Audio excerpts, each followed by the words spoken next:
Many Americans grow up thinking that the Constitution says just what kind of country America should be. But the Constitution is only 5 pages, and it says very little about many critical issues, including how the American economy should work. In Andrew Jackson's view, there was no more important issue facing Americans, for their very freedom depended on it. Jackson believed that as long as America remained a land full of self-employed farmers and tradesmen, our democratic system of government was safe. But as the United States became more industrialized, more and more people were finding themselves taking orders from bosses. And Jackson began to worry that the government in Washington, D.C. would soon be taking orders not from the people, but from these same rich and powerful bosses.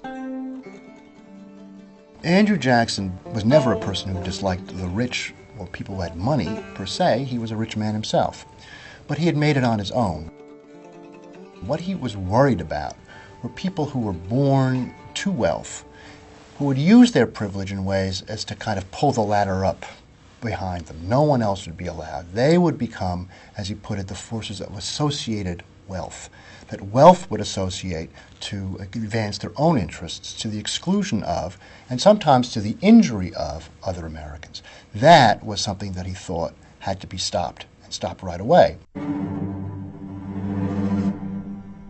Above all, Jackson feared a new breed of economic institution that was springing up all across America. They were called corporations. The problem with corporations, as far as Jackson was concerned, was they had no body to be kicked or soul to be damned. They were faceless, anonymous machines that were motivated only by making profit for their shareholders. And as a result, they could grow much, much larger than the average consumer, the average worker, the average citizen. So Jackson becomes very afraid of powerful corporations who can not only manipulate the economy, but also manipulate politics and run the country exactly in a way that will profit them the most.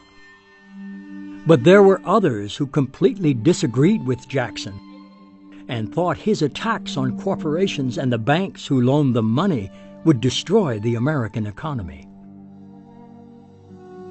Jackson took a kind of fundamentalist view of money and credit. Gold and silver dollars were real money. Paper was in some sense fake. Those who were perhaps more astute economists than Jackson thought that this position was just short of Neanderthal. The United States had been built on credit. As Henry Clay said in the Senate, we have always been a paper money people. We won the revolution on paper money. The battle between Jackson and his enemies over the future of the economy, called the Bank War, was one of the bitterest political feuds in American history.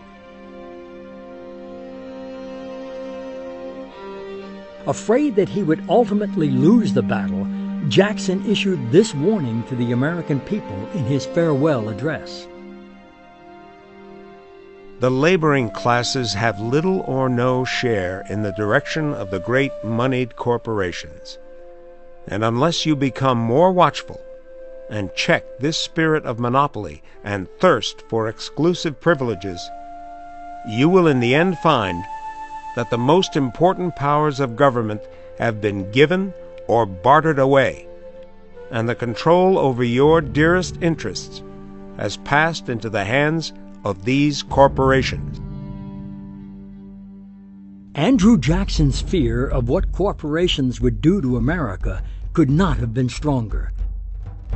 But 150 years later, people are still arguing about whether that fear was remarkably prophetic or utterly ridiculous.